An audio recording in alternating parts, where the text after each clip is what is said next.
All right, welcome to Jack Dodson'S Racing Insider News this week. We got Slim in the house tonight. Yeah. Got Miss Aaron, Miss Mayhem. Mayhem Company. Is that right? Yeah. Okay. Mayhem Company, not Mayhem Management. Boo or boo. Boo Or boo. boo boo. Boo boo. Oh God. Something like that. We'll get it straight. We'll get that straight at 8 o'clock. We'll get that straight then. So it's not a problem. Go ahead. Oh, yeah. We gotta thank our marketing partners. There's we gotta thank our sponsors here. So everything makes it go around, right? I know how it is. Let's see. First, we got to thank Mayhem Company, Miss Mayhem, who helps us out. I mean, I don't know why people do when Mayhem did some graphics for us. I mean, my phone blew up and like, who did them? Because I know you and Jack didn't do them. I'm like, I can't believe you think we couldn't do this. You think we're this not? We're not this I'll be the smart. first one to tell you I had nothing to do with it. I don't know what would give people that impression. If I didn't have her to call and get some of the stuff, I wouldn't have them. RDS Performance. Got to thank Mosquito Joe coming on board this year. Mosquito Joe, if you hit Mosquito Joe up, drop our name or Langley Speedway, get 50% off on your first spray, the first month's service. Mean Dean Automotive, and where's that at, Jack? That place down in Carolina. Moyoc. Yeah, that's it. Let's see. Got to thank Gator Graphics for man doing a bunch of stuff for us. Before you move on too far, when you did Mean Dean's, Mhm. you forgot Grier and Associates. Grier and Associates. Mean Dean Automotive and Grier and Associates. Gator Graphics, got to thank Sammy for making the checks for us for the thing, and Sammy's done a few other things for us, and we appreciate that. Southampton Motor Speedway, we were just talking about. Pepsi, Mountain Dew, they provide us drinks on Tuesday nights. Waltrip Pressure Washing Solutions. If you need your house pressure washed or your driveway, parking lot, building, hit Hunter up. Turn 2 Synthetics. We got to thank Safety Clean and Performance Plus Motor Oil. Got to thank Langley Speedway for allowing us to do the show here. Got to thank Bill, Chuck, and Terry. Those guys are like the backbone of Langley Speedway. At least Terry and Chuck. Terry is 100%. Bondurant's Brothers Distillery. Did you go get us some product? No, I said I was going in a couple weeks. I ain't gone yet. That was a couple weeks ago, though. No, it wasn't last week. It was last week. So he'll have it next week. Hopefully. Hmm. I'll talk about it later. MPM Marketing. I think Black Acid Racing Apparel. If you need 1 shirt, 10 shirts, 5 shirts, whatever, crew shirts, you got those. Even a custom driving suit. I think them they provided 2 custom race suits for our 2 winners this year, and in addition for next year, providing one for them. If you want a local t-shirt company, hit Tim Brown up with Slinger Speed. Tim is in Yorktown. You can hit Tim up, and they're official t-shirt company for Langley Speedway this year. They're going to run the booth and all the stuff that you want and buy out there. Tim's going to do. So come and get a t-shirt. Factory Canopies and Fluid Logic. VA 811, call before you dig. I think Papa John's for providing pizza every week. And GAC, Great American Company, Garamo Amaya has been with us for several years. So thank those guys. And that's it. We had some good racing this weekend. Pretty good racing. And some drama before we got on the air. Who's that got some tire soak in the dirt? Bobby Pierce. And if you need, if you want to file a protest on it or any type of Miss Bobby Pierce's wife has got the addresses and everything for you. Just send them to her and she'll take care of it. It's like somebody's a little hot. You think they're the only ones that do that? I don't know, but Sam Driggers and that group over there at Dirt Car's gonna have problems with it. Well, they said they sent it to an independent lad and Hoosier. It'd be hard to fight that. I'm not. I just tell you what the news said. I ain't gonna get in that one. I ain't gonna try. All right. Well, the news this week in the ARCA race down at Phoenix. Mm-hmm. William Sawalich got the win in the Xfinity race. Chandler Smith got the win. Poor guy couldn't even do a burnout. I mean, I know a guy like that. and the Cup race was won by. Yeah, but he Christopher got lucky Bell. at the end. Chandler Smith did because Yeah. the what's his name in 7 car lost the left rear getting in. Yeah, Allgaier with 5 laps to go or 7 Yeah. laps to go or something. I mean, he had a dominant car. Although it looked like on the restarts that Chandler could hang with him and had an opportunity to try to get up beside him or something a few times, but just couldn't do it. And in the we'll have Aaron talk about the Cars Tour race, but Caden Quapple got the win in there. Our boy Brendan Queen finished 19th, and Connor Hall finished 2nd. So it was, Yeah, Connor Hall had a heck of a run down at Southern National. He won 3 late model races, finished 2nd in the regular late model race, and then finished 2nd in the Cars Tour race. So he's off to a good start this year, I think. Yeah, he picked up right where he left off. He didn't miss nothing. Chase Burrow finished 4th. Yeah, I had that up here, but I was going to wait till we talked about it. Okay. No, he had a good run. You were talking about Langley favorites, so I just figured, your defending Sean Palooza winner should be in there. The Smart Modified Tour was at Caraway. Carson Lofton got the win, and Ryan Newman finished 2nd. At Caraway, Anna Beth Barnes Crum finished and won the race. I didn't know she was still racing. I didn't either. I thought when she was having her problems down at Hickory, that was going to pretty much end her. But anyway, and of course, the big news of the week was Brendan Queen got a truck ride with Tricon Garage. That's going to be That's a big deal. I mean, that's a. I mean, what they finished 2nd, 3rd, and 4th last week. So I'm just hoping that you can. You think you'll be able to get inside? I just want to be able to increase the door size on those cars because I'm not sure his head's going to make it. Well, I mean, he already had a big head anyway, That's going to be interesting. especially with the mullet. All right, we got 2 big races coming up. Not here at Langley, but at Dominion Speedway's got one of them. The Dickie Boswell 200 on the 30th. That's going to be a big race up there. And then we have at Orange County the Orange Crush 200 for the Ward Burton Wildlife Foundation. So I'm going to be at that race. But anyway, that's going to be fun to see that happen. All right, we got Jeff Bowen, better known as Slim around here. Actually, Stickman. Most Stick people call me Man. Yeah. That's right. Most people I got call it me wrong. Stickman. See, See, you told me wrong. Yeah. Anyway, it wouldn't be the first time I told you something A wrong. lot of people don't know my real name. They just know me as Stickman. Well, it was interesting the other day, though. I was watching that race from Southampton, Mhm. and your name come up. I said, that can't be the same guy. It is. Same guy. What's up, Donald Brown? So how long have you been involved in racing? Well, I started officiating in 1995 when Wayne Wyatt took over Langley Speedway. I started here with Butch Laster and that crew What was your first job? flagging. Flagging. Okay. Yeah, when Wayne and Butch got together and Butch was going to be the race director, I basically worked with him at the time at my normal job. Okay. He came to me, he says, "Hey, you want to work at the racetrack?" I said, "There's only 2 jobs I'd do at the racetrack, flag or pace truck." He said, "Well, I got somebody to do the pace truck. How about flagging?" I said, "I'm in." So that's how it all started. I was a fan for years. My dad used to bring me out here when I was young, watch Butch Lindley and Tommy Ellis and them boys race. That was big That was time. back in the day, yes, sir. Yeah. I was a big Butch Lindley fan. Oh, A lot of people were. I love Butch Lindley, boy. He could put on a show. So you started back then, and you've gone through it. Is this the only place other than Southampton that you've been? I've done arena racing for 8 years or more. Southampton for 3 or 4 years. But yeah, just Langley. I've done Martinsville once or twice, the big show there, flagging, but that's pretty much it. Langley Speedway is my home. So now you got a new title this year. I do have a new title, race director.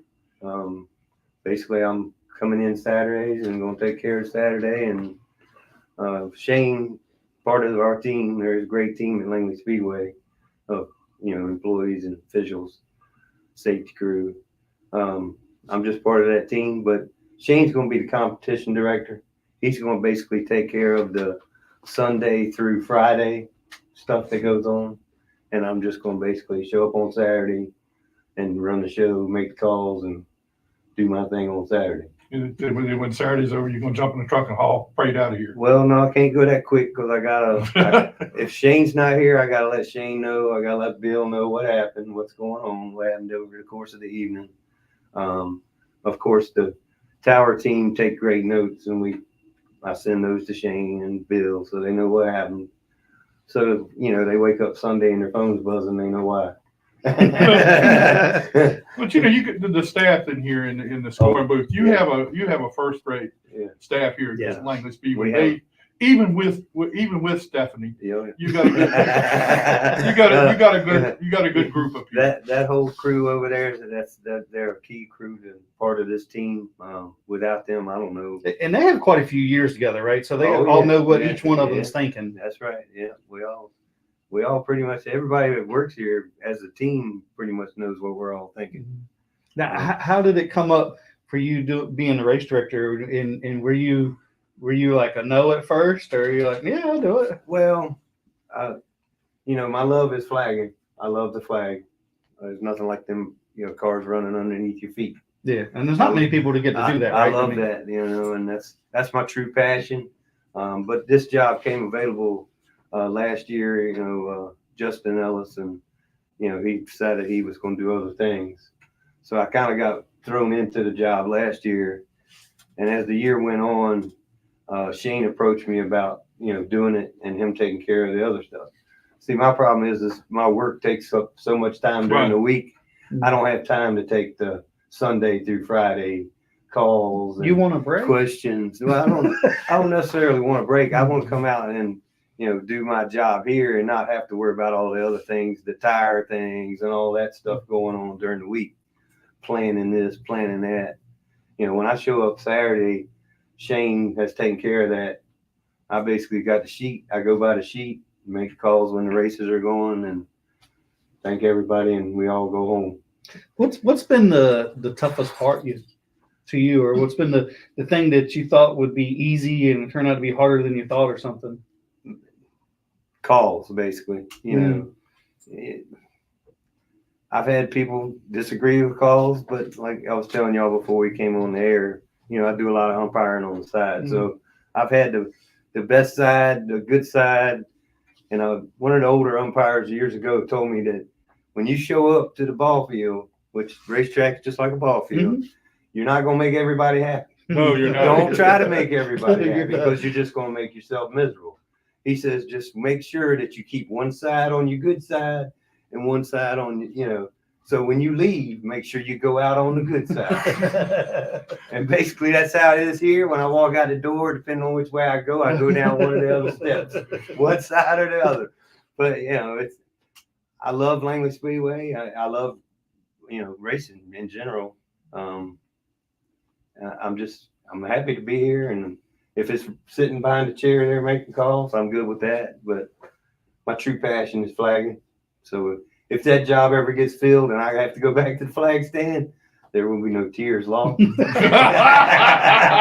But I'm part of the team, and I've enjoyed doing the race director. It does have its days.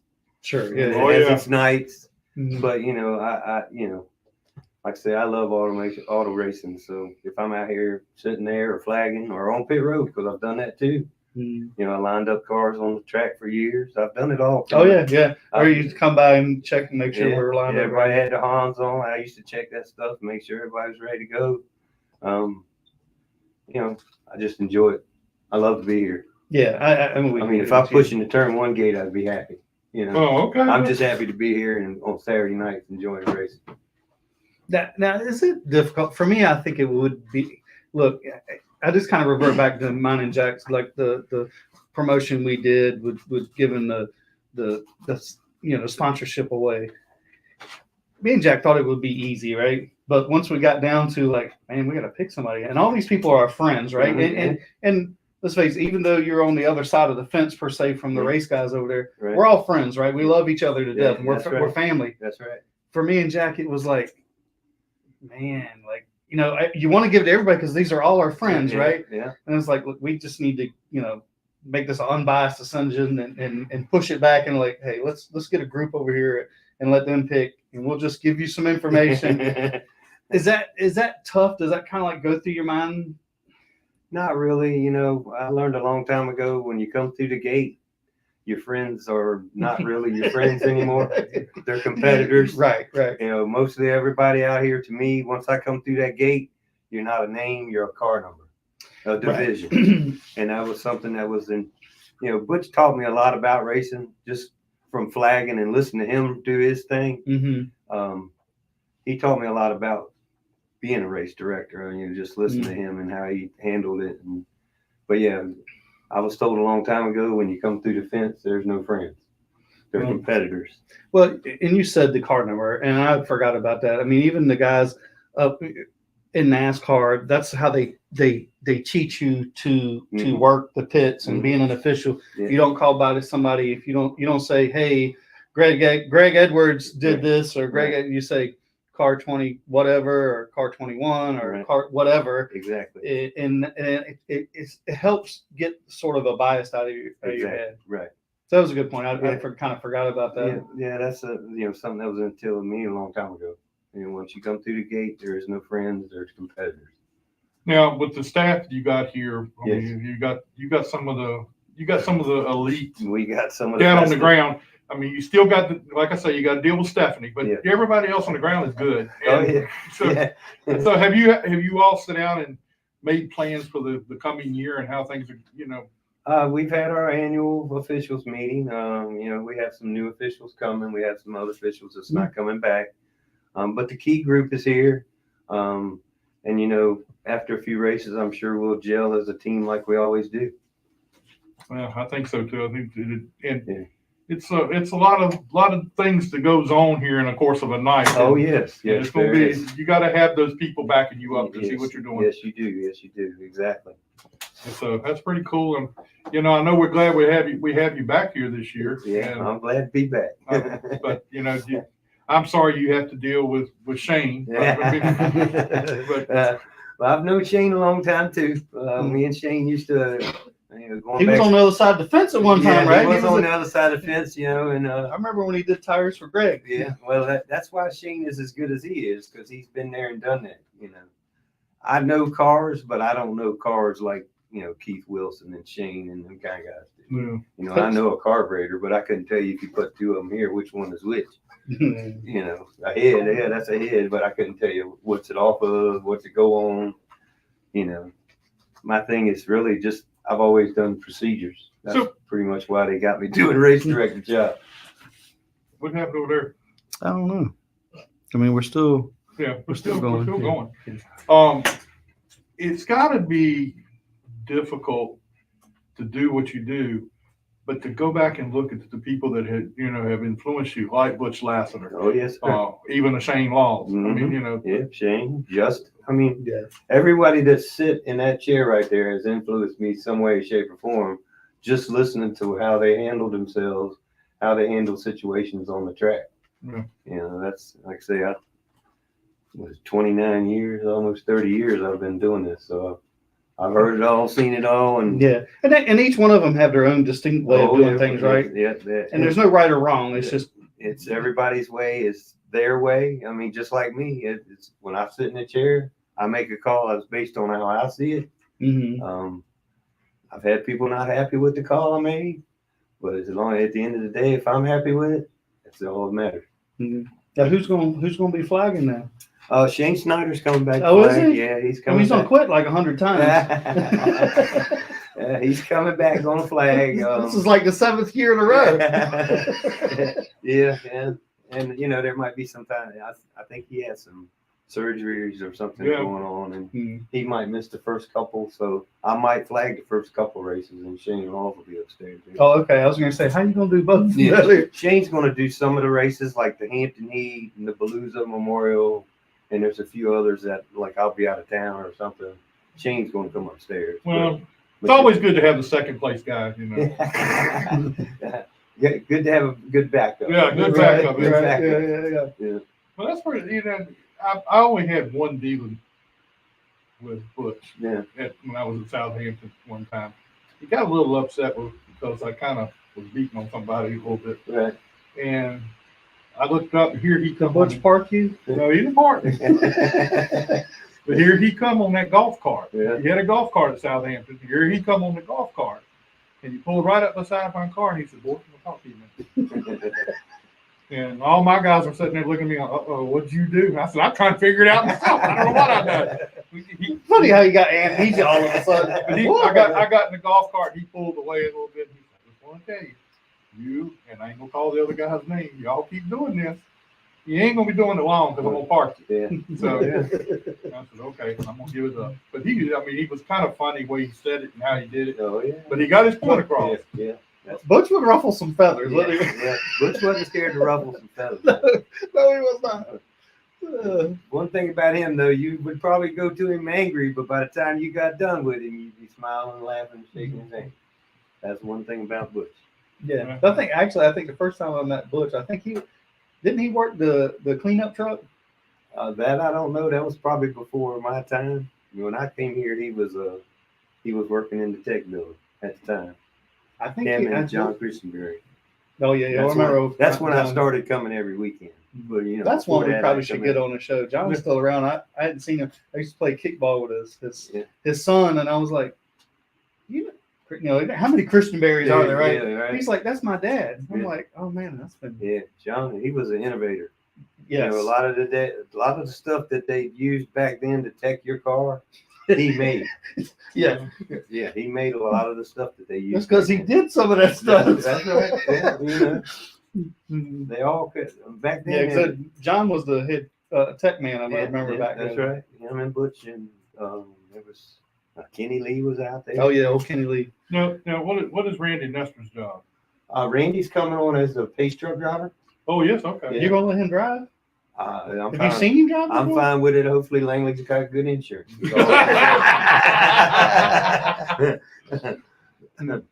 Well, that's pretty cool. I didn't know that. I saw where somebody said "Welcome aboard," and I'm trying to figure out, okay, what's he gonna do this Yeah, year? Randy's coming on to drive the pace truck. Well, that's pretty cool. Yeah, because Dave retired last year. Yeah. Miss him already, but which Dave's a good boy. He's been around for many years. He rubbed off on me some too. So they've had some changes and things going on with Yeah. a lot of the guys here. So. Yeah, we've had a lot of new faces will be back and that were here last year, but really just started last year. And we got a couple new people. Got some boy, he come from up in Maryland or somewhere, come down here to work. Wow. He wants to work in the tech building under Keith and them because Keith's a good tech man. Right. He's a good tech man. He's not going to be here every week, but he's going to be in charge of the tech building. So Okay. I'm sure that we had our annual meetings over the winter, and a lot of the meetings were no tech. Well, I think that's going to change next year. There's going to be some things going on in that building over there. Oh, So guys gonna be busy after the race, huh? Yeah, I hope so. They got 3 or 4 of them going to be working in that building. I hope they keep them busy every night. No, you heard it. Yeah. Ready to get your shit right. don't come with no crazy stuff. No, because we're going to be checking them this year because that was a big thing in our winter meetings. Is a lot of people complained there wasn't no tech, wasn't consistent tech. Now, I heard that a lot. yeah. Now they're gonna complain there's no tech. But But the first time you do something to one of them, well, we don't need to be checking this stuff here. Right. We don't need Take to be something else. Yeah, we don't need to check this like we check that. Let's go back to just checking the tire number and make sure the rim width is right. Let's go. Too much tech. Right. They ain't gonna want to do that. So. But, like I said earlier, you can't make them all happy. Don't try to. Joe, do your job. No. As long as they're talking about you. That's right. That's right. As long as they're talking about Langley Speedway. Well, that's true. That's the way they work it. Yeah. So, anything you got going on with the new stuff that you're going to do with it, or are you just going to? I'm basically just coming in to be race director, and basically it was what I was doing last year. So I'm ready. I wish the season started today. Yeah, it ain't got long. Yeah, no, this weekend we got Day of Destruction. Now, are you working that? Yeah, I'll be right here upstairs doing Day of Destruction, which I've done that for many years. So. I mean, it's turned into a big event. Oh yes, it has. And That's all I damn hope day. I hope this year our car count is better than the last couple times we've had. Oh, really? We It's have been down a little bit? Yeah, the car count's been down quite a bit. I'm surprised. But hopefully this one will, because they've had all winter to get them together. So hopefully we'll have a good show of cars and people, and weather's going to be nice. So hopefully we'll have a great day. I'm trying to get Jack so me and Jack can do the bag race. But he won't go for it. Well, as long as I'm not the one with the bag, I'm good too. First of No, all, your bag- they can take the bag Yeah. and not even put me in a bag, but they ain't gonna put me in a car with Scott. That's the thing. I can deal with a whole lot of things. Hey, you remember back in the day when they had the chain race here? Yeah. Where they had 3 cars? Yeah. That's when we put Jack in the middle. Yeah. You just ride. I don't know. The back car is the one you didn't want to ride in the 3. You're making When it slide. was, when it was the 3-car race, that 3rd car always ended up on its roof. Ask Jason Rudd about that. Yeah. No, he did. Jason he did Rudd it here? did. He did it at Southampton, and he flipped it over. He was the 3rd car that flipped over, and I was sitting beside the Rudds at this thing, right? And I was sitting beside them. Were you looking for what's it called, his wife? No, keep it to yourself, man. Okay. But I was sitting up there with the Rudds, and he flipped it over. And he got out of the car. None of them knew he was going to be doing that. Oh, really? And they tore him up. When he come up in the stands, they lit him up. Here you are running for a championship or running close to the championship in Southampton, and you out there trying to do that stuff there. No, we ain't gonna I mean, it looks like fun. I mean, the chain race does. Yeah. You go ahead and do what you got to do. I'm sure we'll find somebody to ride with you, but it ain't gonna be me. Come on, Jack. No, I can't do that. Well, anyway, Jeff, we appreciate you coming down here, I being with us. appreciate y'all asking me to be on. I'm glad I could be here. And good luck to you this year as things go on. Yeah. I know you got Christine, you got good hands there. Paul, Yeah. good person. Yeah. But like everybody, you got to deal with one bad apple in the whole bunch. That's Elvira. Stephanie. So Actually, Stephanie, she's my note taker. She does a very good job. At that. she is. She's really good at what she does. I mean, I'm sitting here and I'm aggravating her a lot through the window. And she's sitting there doing this. She ain't got to pay attention. No, she's watching me. She's Well, that's watching me, what I'm but she's saying. still right. And she ain't got. Now, how do you know that car? I told her one time, how do you know that car went by here? And because he wrote it down. How do you know that car went by here? You were looking dead at me. But she knew what she was doing. Yeah. So you got some good people to work with. Got a great team here, Langley. So we're looking forward to it. And thank you for coming. Yeah. And Good luck this year, man. Thank y'all. Appreciate it. And if you have any controversy going on, and if you want to come on here and straighten it out, Okay. the door's open. We don't usually like drama, but we'll help. You know what? You don't ask an official to come on here and air the problems. You don't do that. That's true. If you I want- will say though that I made in all the winter meetings we had that I made it aware that if any driver, crew chief, car owner, anybody wants to come up here and stand behind us or sit behind us and watch us officiate a race, they are welcome to come up and do it. Just let me know ahead of time so I can make sure you can get in. I thought he was going to say, if you come up here and race some cane, Yeah. you out. No.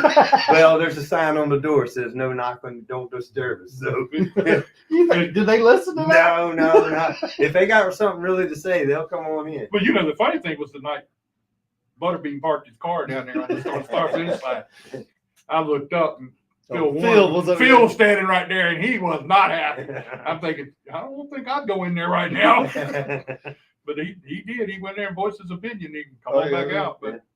But I don't know if you want to get some of these people up here standing behind you up here. Well, if they want to come and watch a race and watch how we officiate and do the job up here, they're welcome to.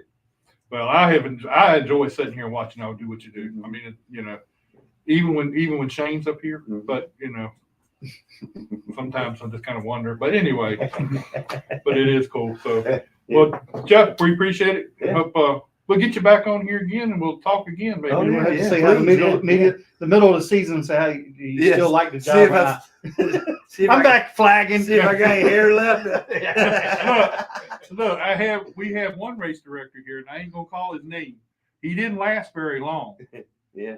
Oh, He didn't. Don't call names. Don't call names. And he lasted Jimmy. about 2 or 3 weeks. And I met him out there on the thing right there, and I'd had enough of this shit. I said, we just got started. we're not that bad. So anyway, all right. Well, let's get somebody else in here. And All right. thanks a lot, Good luck man. this Thank year. you, gentlemen. We Thank you appreciate for it. having me on the Appreciate show. it. Yes, Yeah. sir. Yes, Appreciate sir. it anytime. Thank y'all. Y'all come out Saturday today at the Might be gone See you, somewhere man. this weekend. Where you going? Who you None are? of your business. That's what I'm. You're not Who are you? Nobody. And you're exactly right. He's not invited. All right, let's get Mr. Beavers and Zach. Get them come on in. Y'all two take these seats here. I'm Come gonna on. slide over here.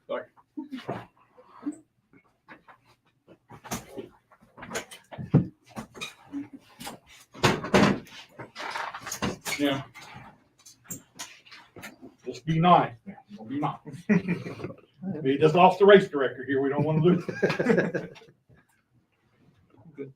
Anyway. All right. We got tell us what all y'all got going on this year. I mean, you got some new stuff coming up this year.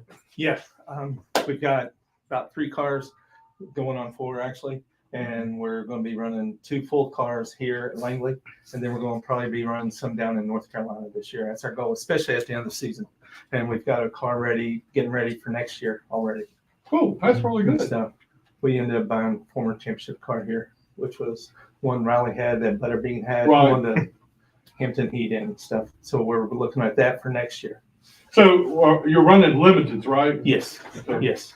So that's going to be a tough class to get in there. Yeah. I mean, I ain't gonna be surprised. There ain't gonna be close to 30 cars. I mean, Exactly. Yeah, It- it's going to be big. That's going to be big. That's why I was pushing for the tier 2 class here at Langley.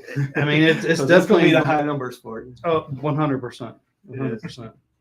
So tell us about your racing background. Where do you have any racing background? Yeah. that you want- I'm from the other end of the state in the mountains, Lonesome Pine Raceway, Kingsport, Oh, yeah. Bristol. That's where I'm from, small town. Okay. And I grew up back there, and then I went in the military, and then I got up here.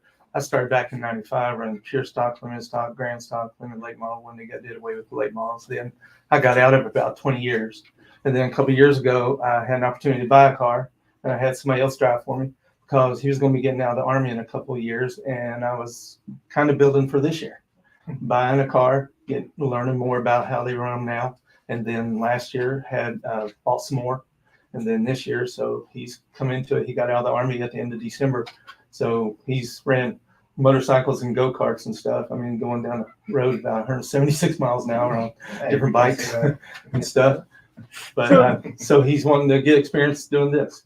So what's it going to be like getting out there in a full body stock car?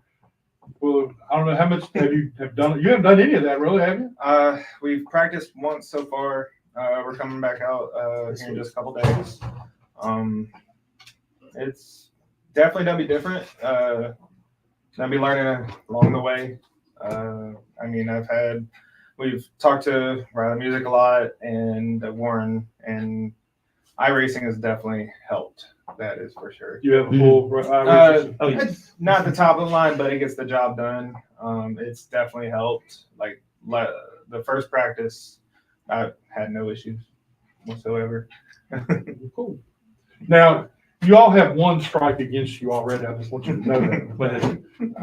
There's a rumor floating around about Okay. you guys Okay. that you all have certain people helping you out as like a PR thing. Yes. So Yes. I'm just kind of, that's a strike. That's not a good thing. Yeah. So I consider Mayhem, it a strike. I ain't gonna call I it think it'll name, help but us, Mayhem actually. Company is the company she works for. Yes. No, you got. I'm gonna have to take that back because she does a great job. She helps You're us taking out. it back because you need something. Exactly. Stupid. He may not be smart, but he ain't stupid. So you said you raced down at King, or you were part of the King's. I lived back there. I grew up in that area, right 12 miles from Lonesome Pine Speedway, Lonesome Pine Raceway. Now, That's pretty much way out there. in the hills. Yeah. It's in the hills, coal mine country. And Right. then after high school, I went in college for a while, played football, and then went in the military, and I was in there for a long time. And then before I even got out, I was racing before I even got out of the military. So how did you get started in racing to begin with? Friends of mine back home, they ran at Lonesome Pine, and they were like my second dad. And he is actually what got me into it. His name's Sidney Vickers and stuff. He passed away last year and everything, but he was like a second dad to me. He really was. I've heard that name. I've heard that name. Well, I may not have heard. Sidney Vickers and Stacy Vickers, they ran at Lonesome Pine many years, and they were very good in there in the late model out there. Did you ever run a Kingsport? No. I know.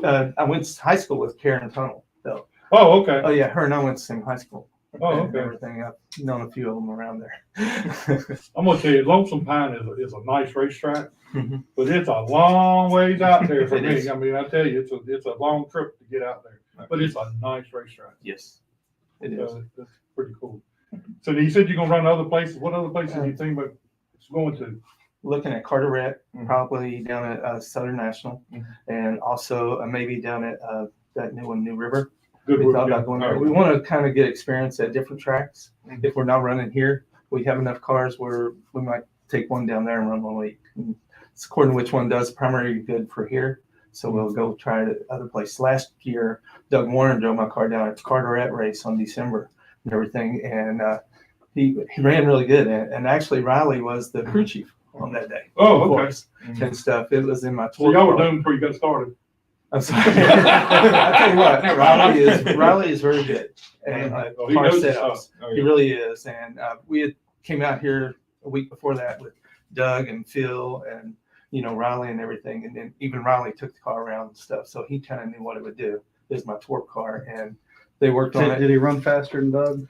it at first, but by the end, they were the same. Mhm. Doug was getting used to bump stops. And he hadn't ran on bump stops I before. heard the first time Riley went out, he ran about 4 or 5 tenths faster. Yes. Okay. He did, but by the end of the day, and Riley coaching him on the bump stops, especially the bump in turn 3 and stuff, he got a lot better.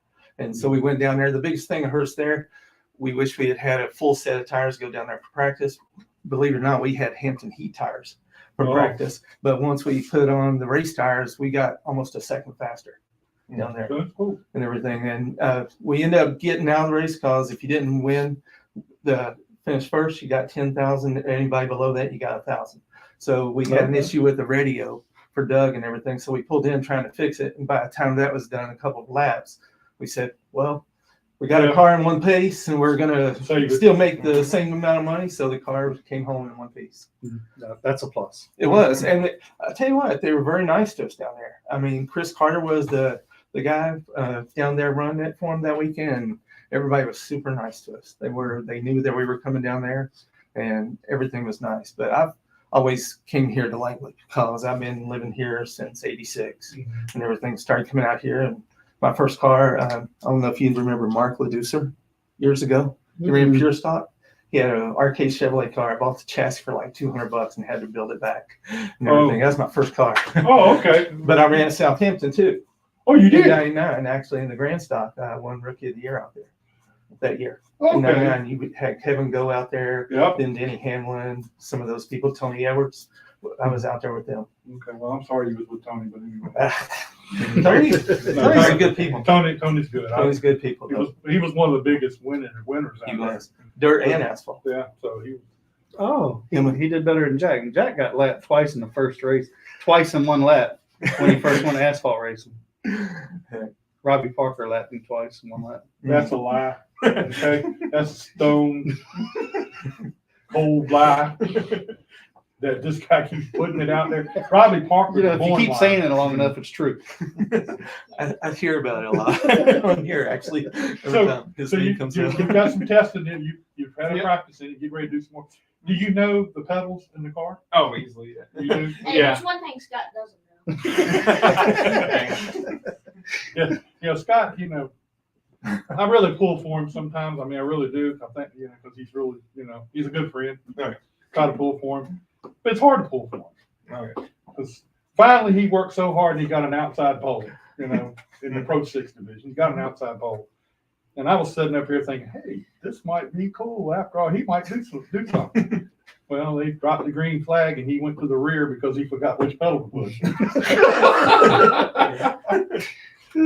So you need to make sure you got all that down pat. Oh yeah, Oh, yeah. definitely. So Zach, what was it like the first couple laps? Like, I mean, you've been talking about this and getting in the car for practice the first time. Who was here with you? So it was my wife, my mom, and my dad, and it wasn't that bad at first, but learning what Doug Warren actually told me to do, but I forgot about it, was set up that right side, the lean. Yeah. Oh, my neck was torqued up. He was after sore that. the next Oh, day. He was. the That very was the only next thing day, that was sore. We fixed the his head. seat, and now it's just nice and perfect.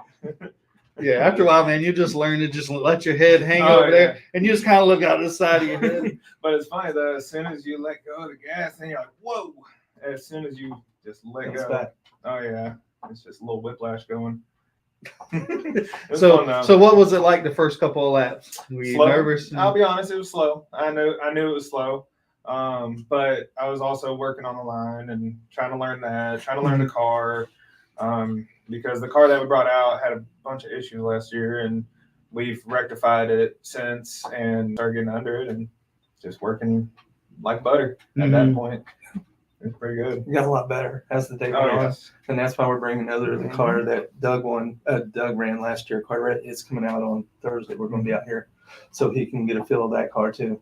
We'll decide which one he's going to run. Bring both of them out the same day, or On Thursday, no, we're just bringing out the torque car. Yeah. okay? I wanted to get a feel for both cars and see which one fits the best right now, and what we might need to work on to make it like the other if one's better and Yeah, everything, and see what's the difference.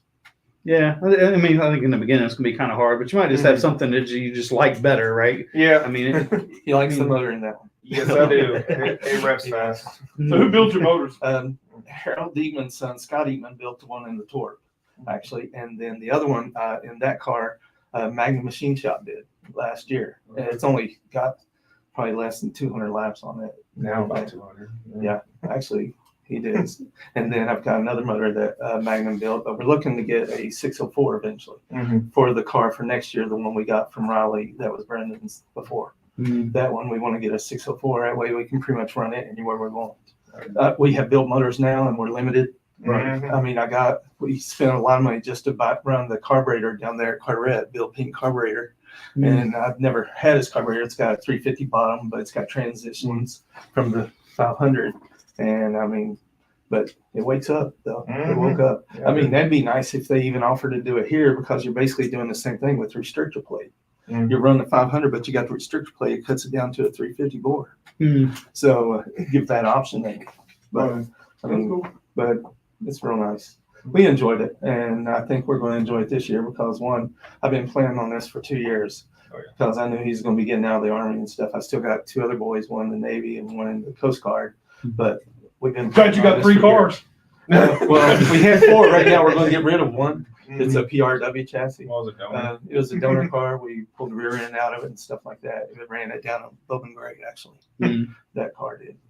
It was Austin Taylor's down there. Okay. Okay, yeah. And everything was his car. But Okay, we got it, so we've been building the other 3. 2 of them was already race ready. So who all helps you with the car? Well, Besides besides my dad, it's here lately, as far as like garage time goes, turning wrenches, it's mainly me. A lot of because I just now, since I was getting out of the military and everything, I was just now got a job with the city now. So I've had a lot of free time. He's been learning a lot about cars. I've had those transmissions out probably about good 6 times now, just trying to make sure everything is as perfect as we can. Just check the box kind of things, to be honest. How many laps did you make out here the other week? I'd say probably between 60 and 80, just working on the line the whole time. No more. Yeah. We had some decent tires that we brought out and had no issues, no issues with No grip, spin-outs or anything. even with, what was the track temp that day? It was like 53, 55, somewhere around A there. lot of marbles. on the Yeah, track. it was. So we're bringing a broom this week. Oh, yeah. And a leaf blower. Yeah, leaf blower. We're bringing Yeah. that this time. I mean, I guess we heard about it, but we saw it when we got here. Us and we were Jonathan White and Robert Skinnell. They were out here practicing that day also when we came out here and stuff that day, because I think he got one of the what's that guy up in Dominion? He bought his car, one of them. I know who you're talking about because I went over and It talked was a to red him. and white one. Yeah, I talked to him about it the other day. And I'm drawing a blank. Yeah, Yeah. me too. I can't. But It was number 31. He ran late model here last year. cold brews, Yes, No, that's okay, it. yeah, cold You're right. brews. Yeah, I couldn't put it together. So, But we're looking forward to it. so we have sponsors and everything. We're all lined up, ready to go. We have a few partners so far. Always room for more, obviously. But we got ABG Advisors, High Val Industries, and then Landscape Mechanics as well. It's So far. Lawn Care Mechanics. Sorry. Is the name of it. Lawn Care Mechanics. It made him come. Yeah, Well, Mayhem. yes. Yeah, you gotta put. She gets a little upset if you don't mention her. Oh, yeah. You Oh, yeah. mention it, so Oh, yeah. I know how that is. But also, Mr. Howe and Michelle down there, Howe Oh, yes. Racing, Right. they help us out quite a bit. I mean, ever since I've been back in this ring, they've Mhm. helped us out a lot. I mean, I'll call them today, I'll have the part by tomorrow. It's like Mhm. good and everything. So it's been real helpful. And, you were asking about other people in the garage and stuff. I mean, we've been told a couple people might be helping us sooner it gets closer to the season. Yeah, that's cool. You Everything. get somebody to help you out. Yeah. Have a good crew to help you during Oh, the yeah. race days. Oh yeah, definitely. Been investing in a lot. All right. Well, we appreciate you guys coming out and being with us. Thanks for being here. No Good problem. luck to you this year. Hope everything goes good. I agree. And we'll get you back on here and we'll see how things are going. See if you're still happy when you. Yeah. Hopefully, I will be. It'll be funny Well, to hear the hey, first race story. You're Maybe like, we man, I'm better so talk. nervous. Maybe we better talk to the car owner. Well, yeah, that too. Yeah. See if he's still happy. Because if he ain't happy with you, you ain't got no ride. Yeah, you're not wrong. Unfortunately. Anyway, all right, guys, we appreciate you All right, being man. here. Good, Thanks good a luck, lot. Randy. And, Good luck, man. I appreciate it. Thank you. have some fun and we'll Y'all talk. raced the first night or second night? Second Second night. night. Like The as well. Okay. Yeah. Definitely. Thank you very much. We appreciate your time. No problem. Thank you. All right, I see we got another person waiting on us. Mm-hmm. Our pen and paper buddy. See if he can write. See if he can write. See if he can write good again. Right. I think he's got computers now. So What's up, Jason? Hey guys, how you doing tonight? Good, man. Hey, we're having a good time. How about you? Oh man, just living the dream. You know how it is. Hey, you know what? You are living a dream. I am for sure this year. Season, I have, you have got it going on this year with the team you're with this year, and the driver you got, Parker Ratzlaff, he seems to be pretty good. Yeah, we're really firing on all cylinders right now for sure. Everything has come together. We spent a lot of time in our organization getting things different for the season this year.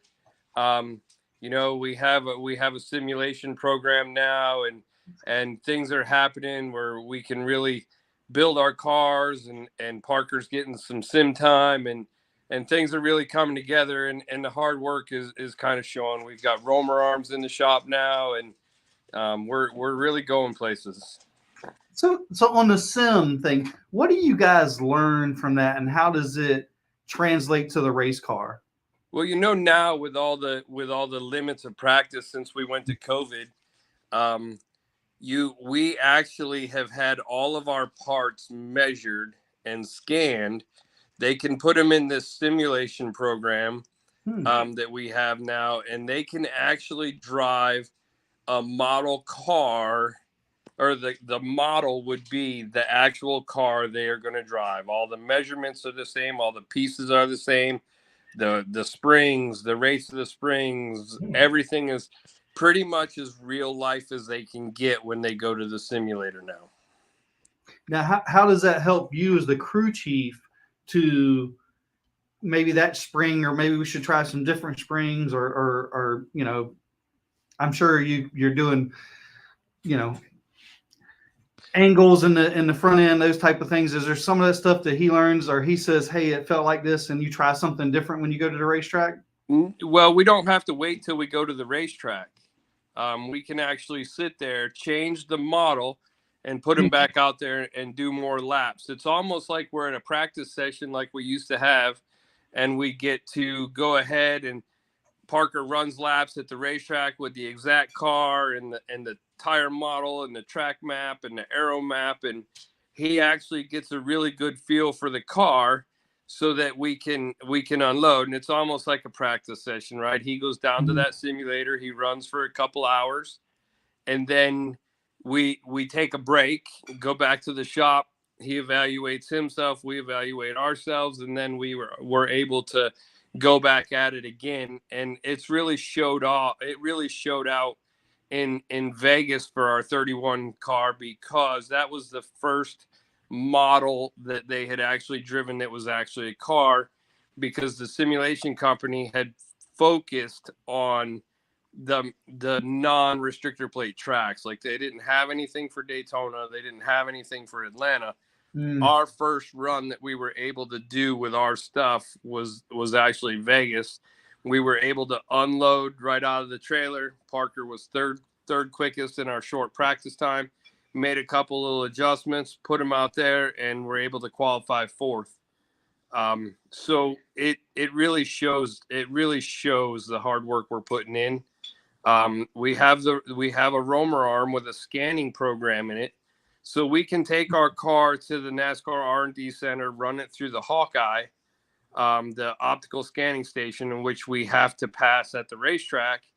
And then I can go back and we can maximize and optimize our body, because we have that roamer arm. We can scan it when we first get back, compare that to what NASCAR had, and then we can manipulate or move or get the most that we can get out of what we have with that roamer arm, so that when we go to the racetrack, we are as the best that we can be.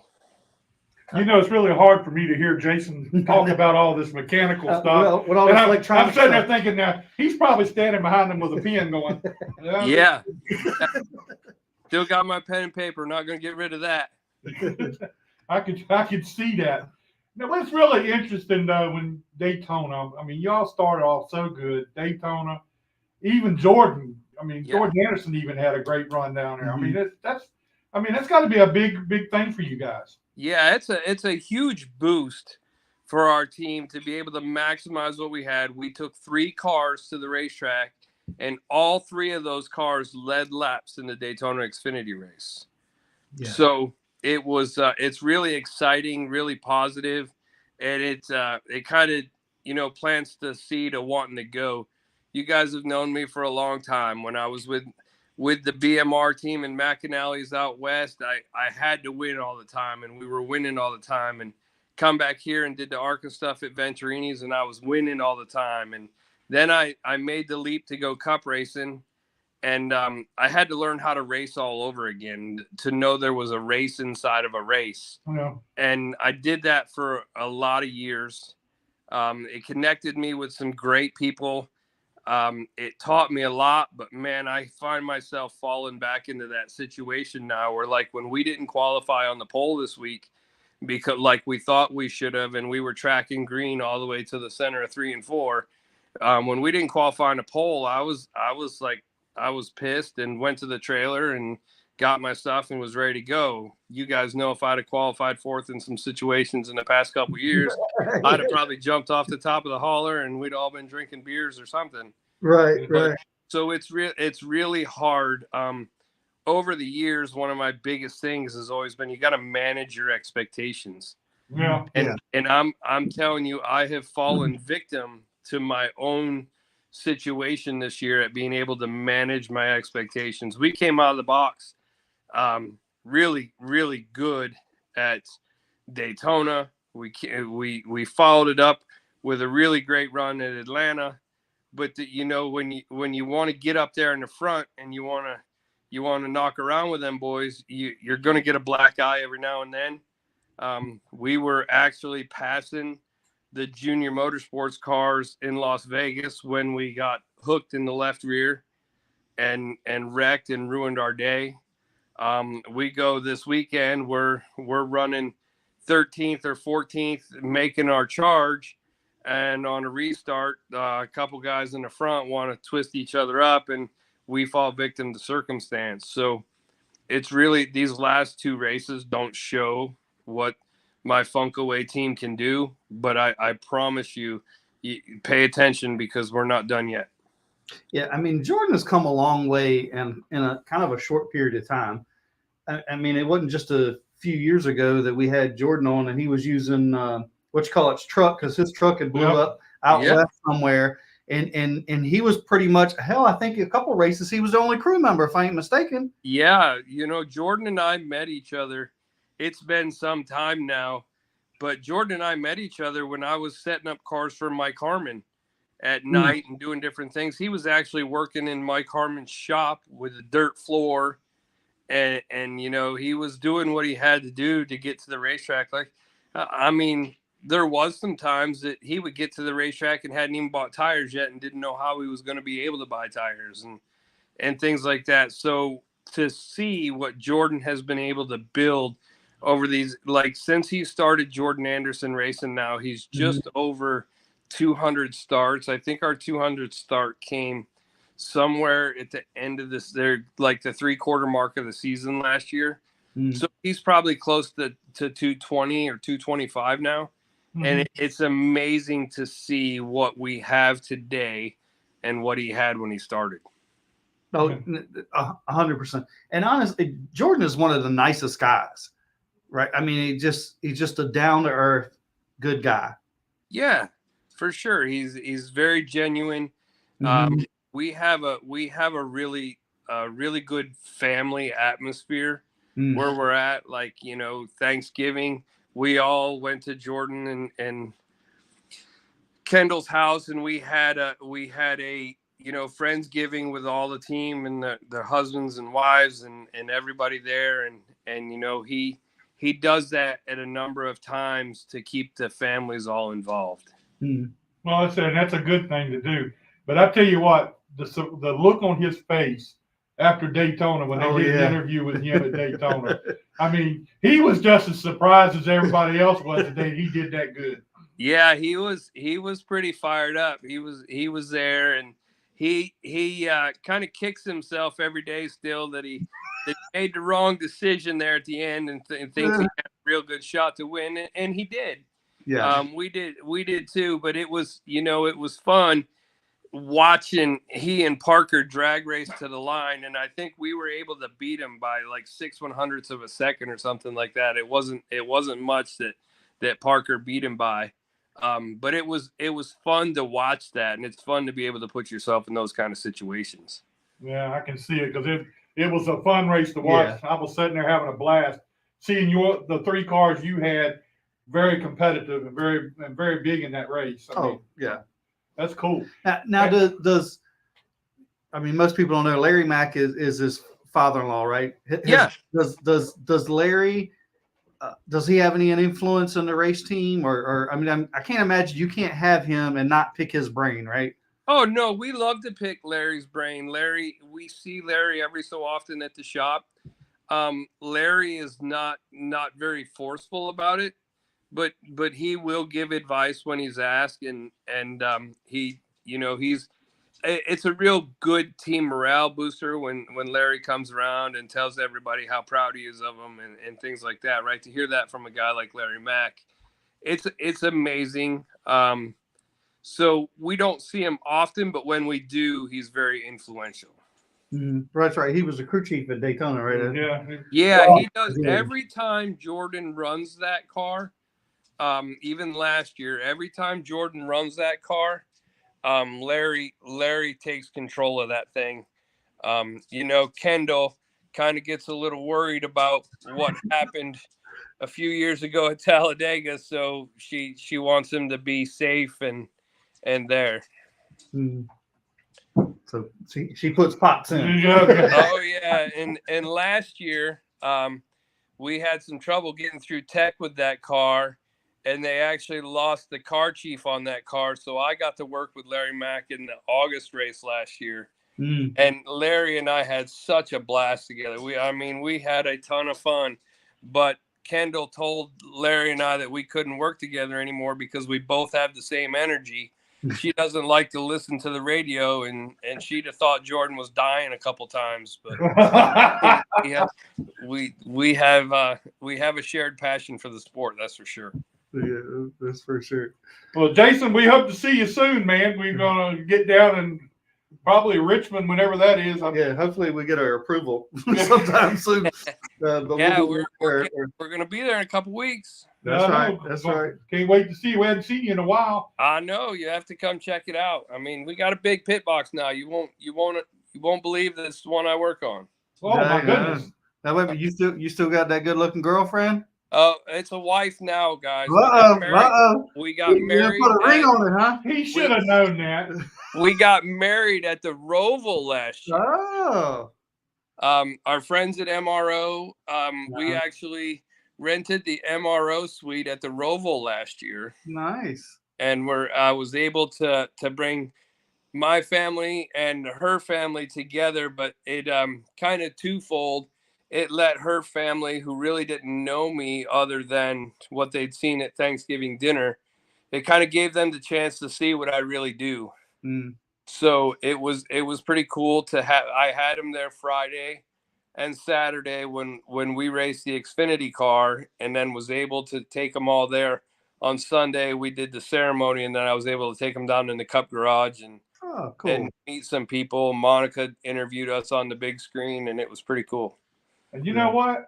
I'm proud of you, man. I tell you what, I was telling my wife the other day, you're a man after my heart. Get married at the racetrack.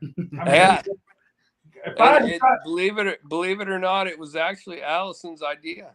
Oh, okay. Yeah.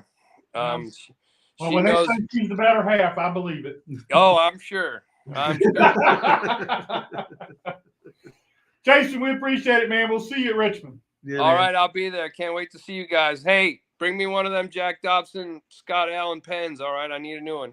No. Oh, okay. All right, man. We'll see what else we got. We'll see what we come up with. Thank you, man. All right, guys. Good to see you.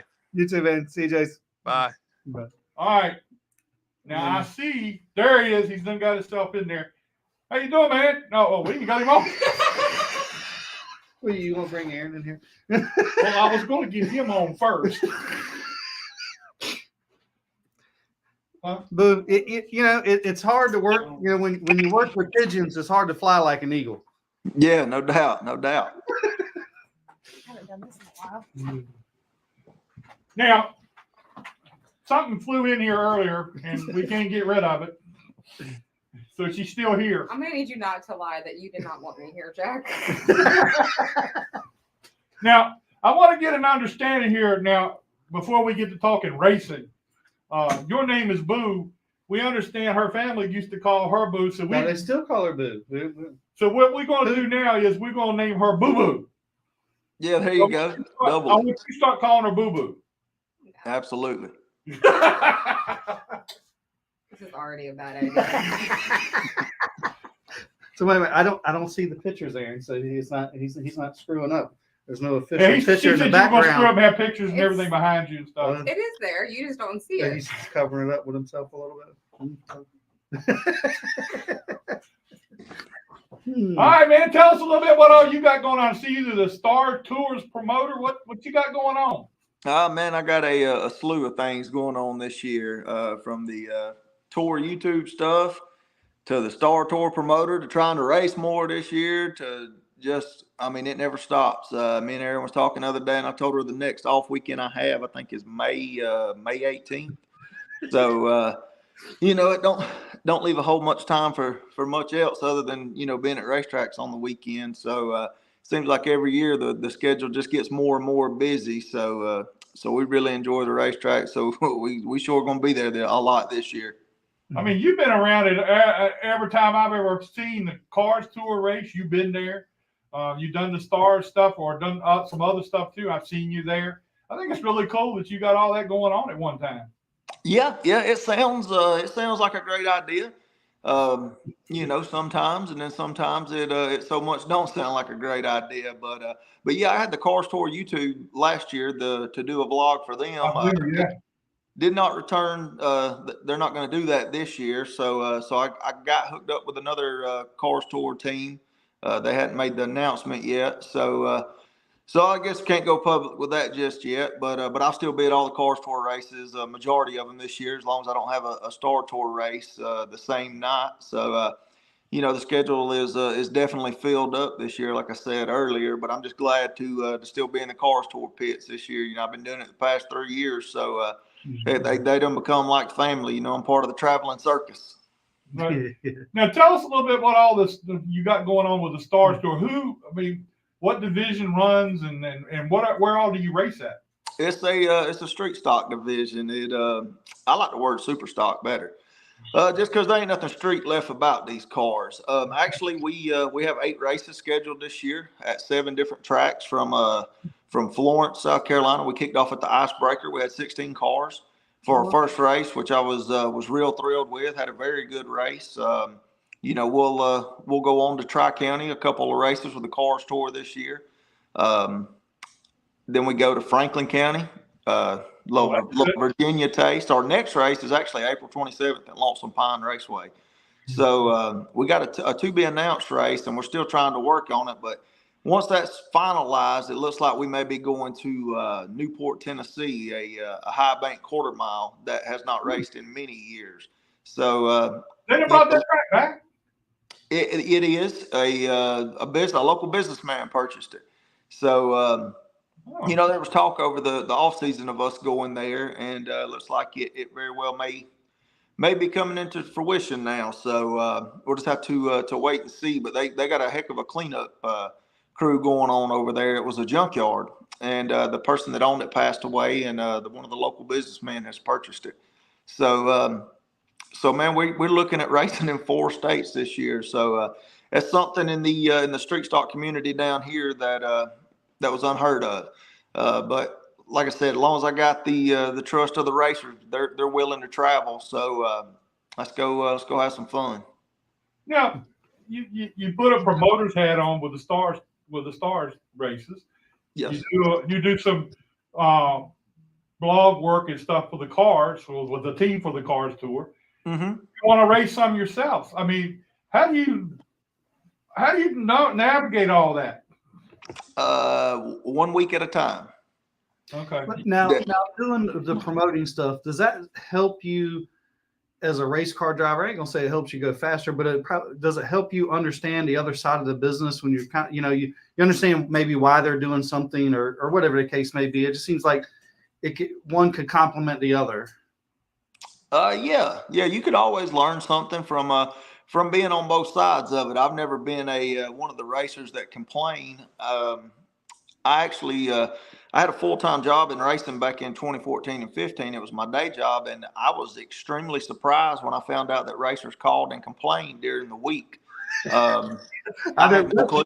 I had raced 6 years at that point, and I had no clue that people called and complained during the week about rules. And so it's an eye-opening experience.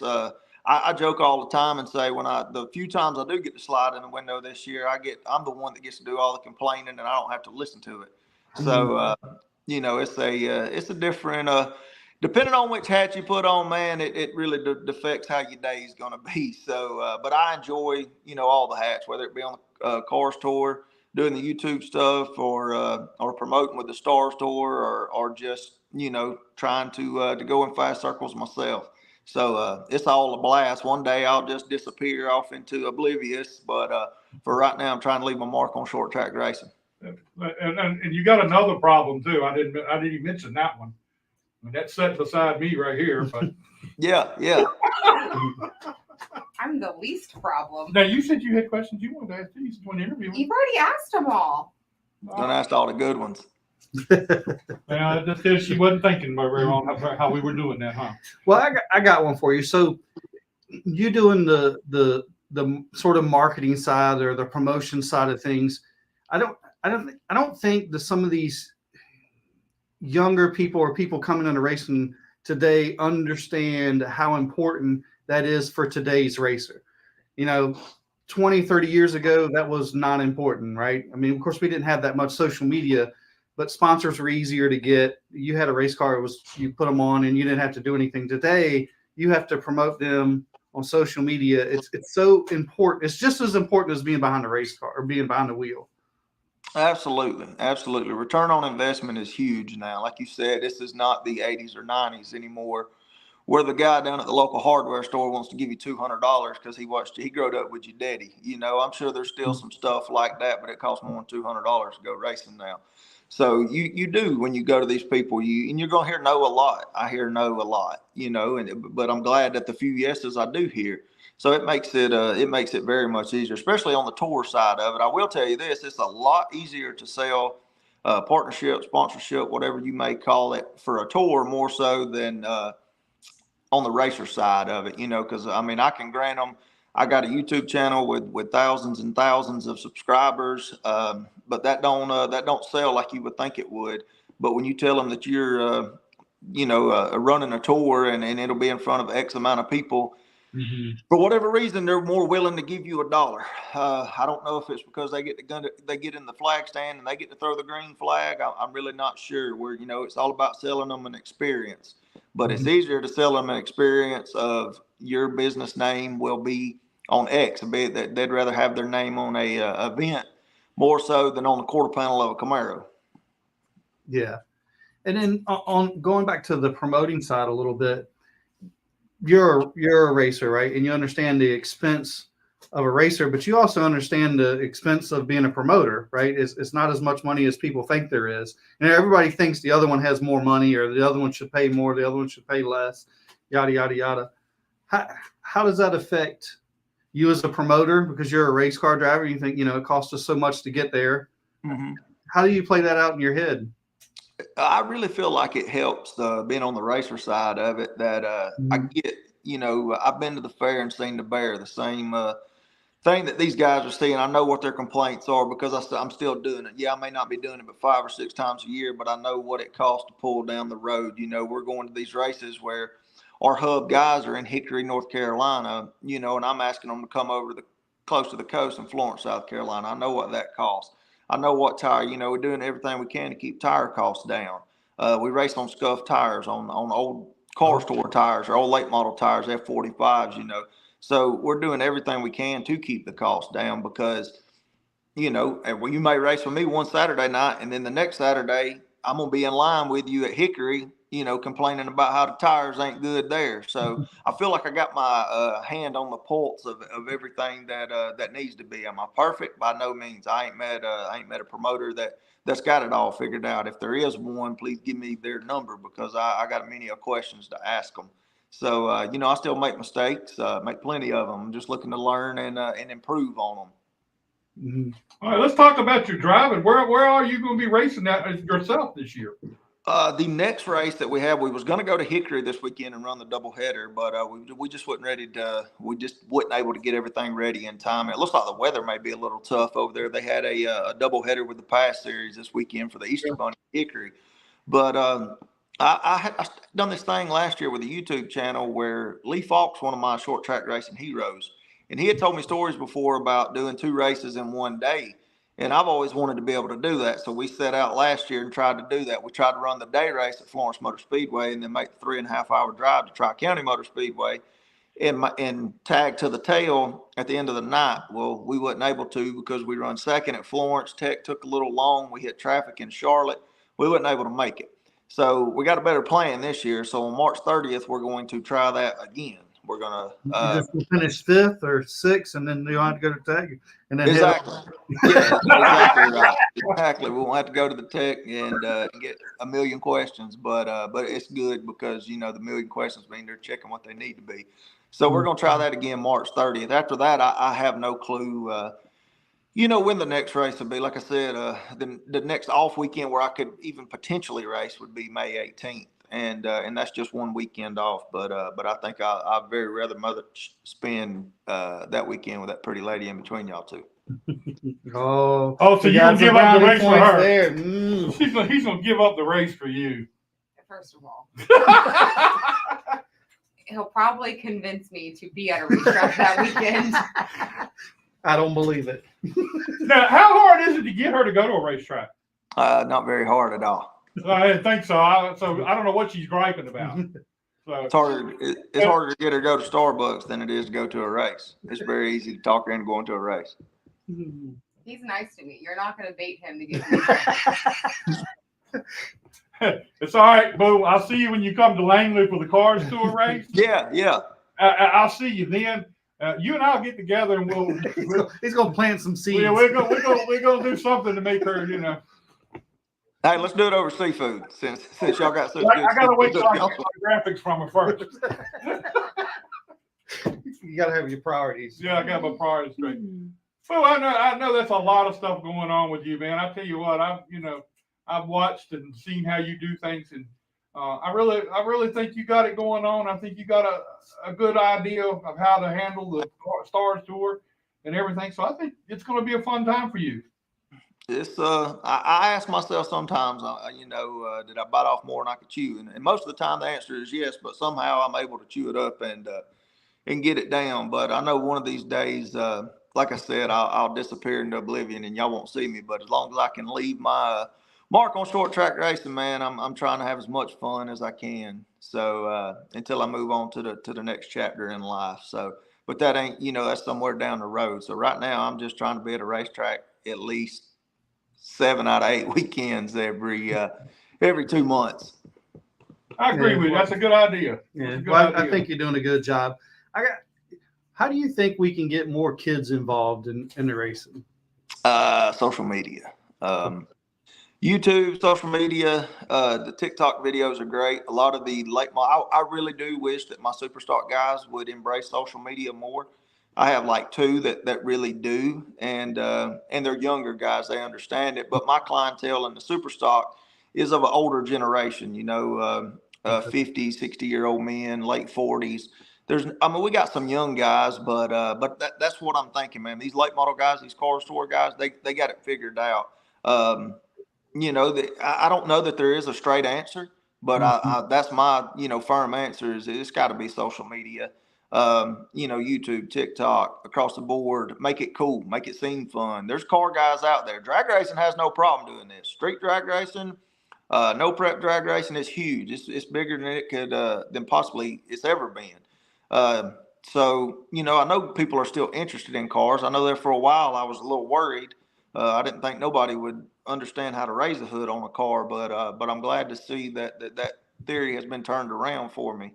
So I think we got to figure something out, or it ain't gonna be here in 25 years. Yeah, well, I mean, it certainly seems like there's a surge in. I mean, 5 years ago, I remember being here in Langley, and I was talking to Roger Sawyer, and the Wacky Wednesdays were here on a Saturday night doing a demonstration. And you're like, man, you see how excited these kids are about that? We somehow need to get that excitement on a late model race. Yep. And I think we got to get an influx of young guys racing also. I mean, we have to have a progression of new people coming. I mean, that's the only way you're going to get new people in, essentially. But, man, it's tough. But I do think it's getting a lot better. I think we're in the right direction. I certainly think the TikTok things, like you said, is 100% true. I mean, look at Willie Mullins. I mean, they do a big job on TikTok, and they're, like you said, a great example of what you can get out of TikTok. I mean, they've got sponsors, they've got drivers to bring money, just from TikTok. And I think it kind of goes back to the whole social media thing of how many impressions you're getting, and that's what helps sell sponsorship. The quarter panel doesn't sell that well. It's the social media side of it helps sell it. Absolutely. You're exactly right. Companies would, I can't speak for all of them, but I feel like as many people as I've talked to, in today's society, they don't care if you run 4th or 24th. Correct. If you're running 24th and you're giving them a great return on investment, I feel like they're more than happy. I know I'll mess this girl's name up. She runs ARCA, Tony Breedinger, something to that effect. Yeah. I know what this is going. But I went to Raising Cane's Chicken Shack the other day, and you couldn't turn a corner without seeing a picture of her everywhere, outside, inside, at the drink machine. Hell, walking in the bathroom, they had a cutout of her. And, she ain't winning races. But, again, the return on investment is there. So, she ain't scared to speak the truth either. Do what now? She ain't scared to speak the truth either. Yeah, I'm about to say, everybody's got an opinion. That's for sure. And I got to hear hers.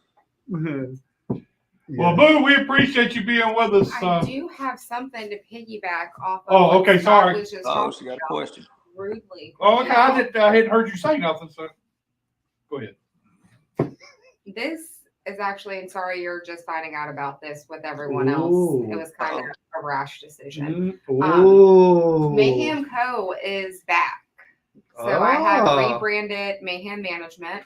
I am going to come back into racing. I see that smile. I've had a lot of people pushing me, wanting me to come back, and That's a good feeling, I right? took a little break, but I'm back. Mayhem is back. So I'm very So excited. Boo, you better watch out.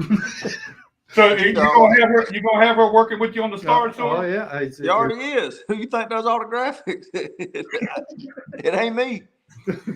Well, you know what? We got graphics too, and we don't do them either. So we let her do You got to know somebody. No, I'm gonna tell you what.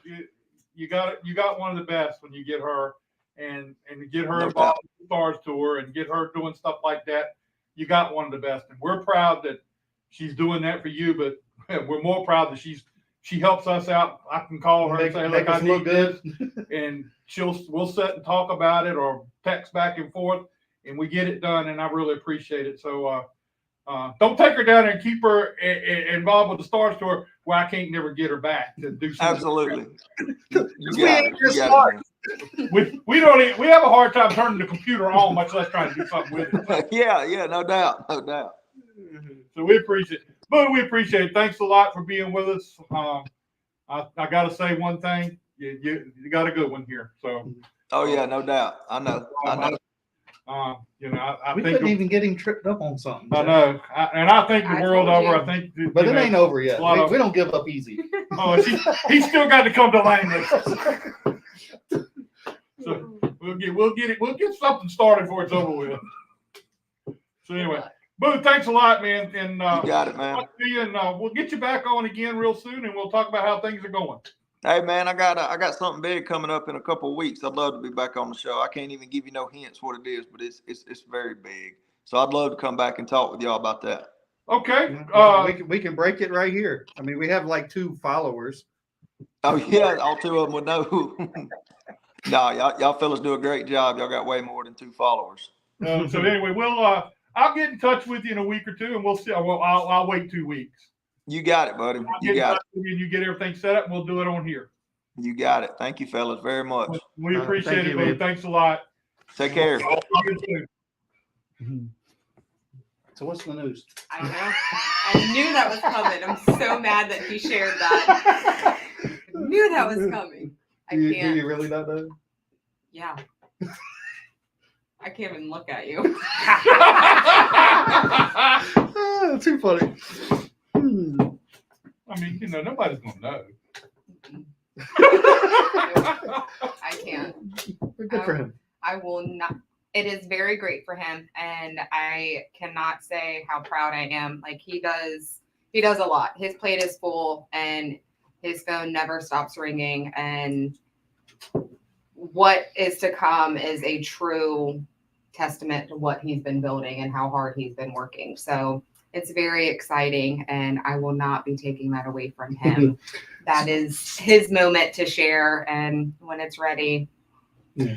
So let me ask, what have you learned from him on the social media side? Because I mean, like, we all do sort of different things, right? And we're all different. We do things differently. Yeah. So we are like polar opposite, whereas he does a lot of the videos and all of that, and the amount of work and time and equipment that goes into that is people have no clue. A world that I'm completely new to. So when it comes to Mayhem videos, I will be pulling some favors. I will exchange graphics for videos. I definitely want to learn more of that and the editing of it. That's the biggest thing. But just he is a book of knowledge, and he's very supportive, very positive. So there's a ton to learn. And when I can get in the same room as him, I take it all in. I take notes. Well, I mean, you got he's a good I mean, guy. except Got us, a we lot of things can't going learn on. anything. We already know everything. Oh, exactly. That's the reason why I send you no text message. Exactly. No, he does a great job with all the stuff. I mean, he's to have everything he's got going on and being able to keep up with it and having you around too. I mean, that's more than the average human can He got do. ADD. Does he? I mean, he must, because he's kind of like us. He's doing 100 different things You know, and it's try to keep up with funny. it all. I joke all the time because obviously the boo that I get is not the racetrack boo. Sure. It's just I don't even It's your call him boo. boo. It's just it's totally different. And so and it's funny, like when you see us at the racetrack, like when we were at Southern National this past Sunday, like we were together, but he was doing vlogs and getting his videos and working, and I was with Chase, and you know, we have our thing, prayer and national anthem, no matter how busy we are, what's going on, that's for us, that's our time, and we just make it work. And And we got to touch on the Chase thing. We almost forgot about that. Oh yeah, tell us a little bit about how we things all went with. did. So he got to run the brand new 00 and a car that he built with his dad and him, and they have poured blood, sweat, and tears into these cars this off season. So Adam Medic got to run his new pretty 29 machine during speed weeks, and he had some good outings and a little body damage afterwards, but overall cars in one piece. Chase, him and his guys, they fought that car all week. You know, they rolled down there with limited practice on the car, had old tires. They shook it down at Dominion before going to Florence, but they knew obviously on practice on Friday that, you know, they ran out of time and there was no practice on Sunday. So it was qualify with what you got. So he qualified 22nd. We clearly knew there was going to be some work to do. He did get sent to the rear for some changes. And so again, we knew. Well, how many cars did they start? 33. Yeah. Okay. So that was decent. I think 3 or 4 went home. So, I mean, again, Car Store is a stout field. I mean, it even says more how good, you know, how good a car he had. Because obviously, to go from the back of the field, 30-something, to run fourth, manage tires. I mean, that says you. And you had a missing good the whole car. right side. Yeah, no, I've seen that. I was like, what the hell? Yeah, he and obviously, like, you know, the exhaust fumes, it was brutal. He wasn't happy to see that caution come out there at the end because he was ready for the race to be over. It obviously benefited him, but I knew, like, I could tell when he got out of the car, like he was beat. Spent. Yeah, well, was I mean, beat. coming from 30, He felt like third or crap, 30, whatever. but again, his new crew chief Bryant did a stellar job. They made a really bold statement coming out the first race with a brand new car, brand new team, and they just executed. They utilized that competition caution, the first one. They came down, they made adjustments. They knew going in that we were going to have to utilize that competition caution and, you know, obviously adjust off of what the car was doing and, you know, feedback, and essentially use that first half of the race or the first set of laps as a practice to get feedback. And so again, the crew did their job. They were ready, they were organized, and they executed, and he was able to drive up, and I think it was like 26 cars that he ended up passing. Yeah. Finished fourth. That was his best Car Store finish to date. So The hardest one to get is the best finish of the. That's pretty cool. Yeah. and you That's know, pretty I can't say it. I think Posey, his spotter, made the post. You know, not many people can say that they built this car and then finished in the top 5 against some of the toughest late model competitors out Oh yeah, there. very much. I so. mean, you're talking about the best of the best, the most amount of money that's being spent and poured into the Cars Tour stuff.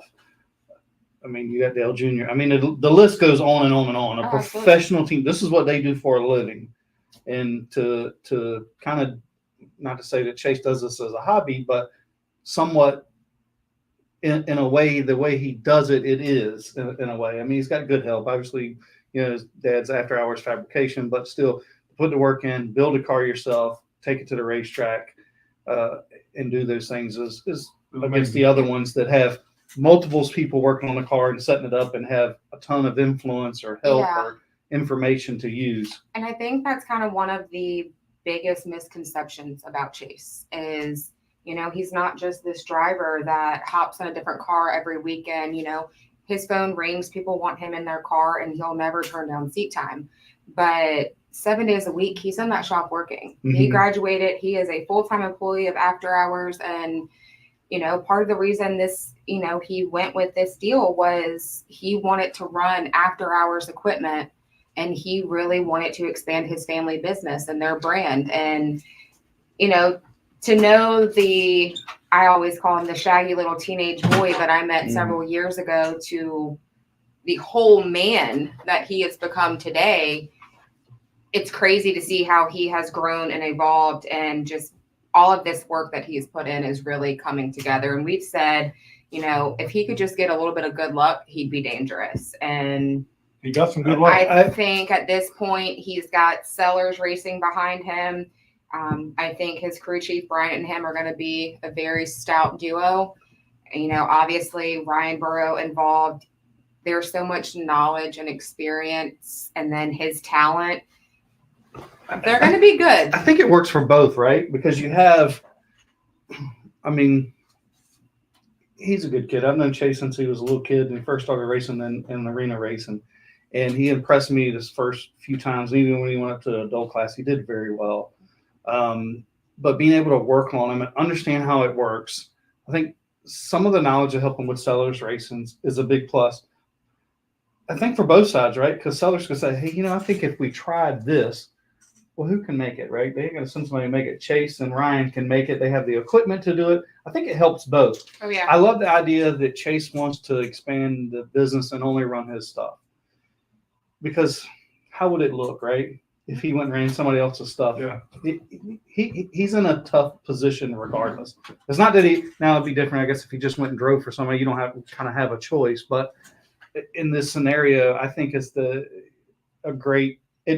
love it, to be honest. I think it speaks volumes to his character and who he is. And, you know, I've always said the Burrow family, they're top-notch people. They're great people.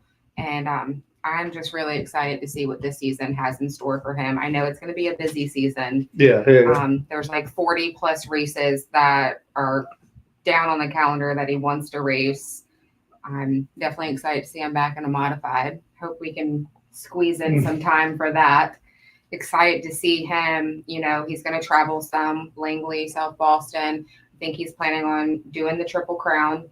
So, and again, you know, to go to these tracks, go to South Boston with Sellers, to go to Martinsville with Sellers, you know, that's big. Especially, you know, Chase has been consistent. You know, he's ran twice. He qualified good.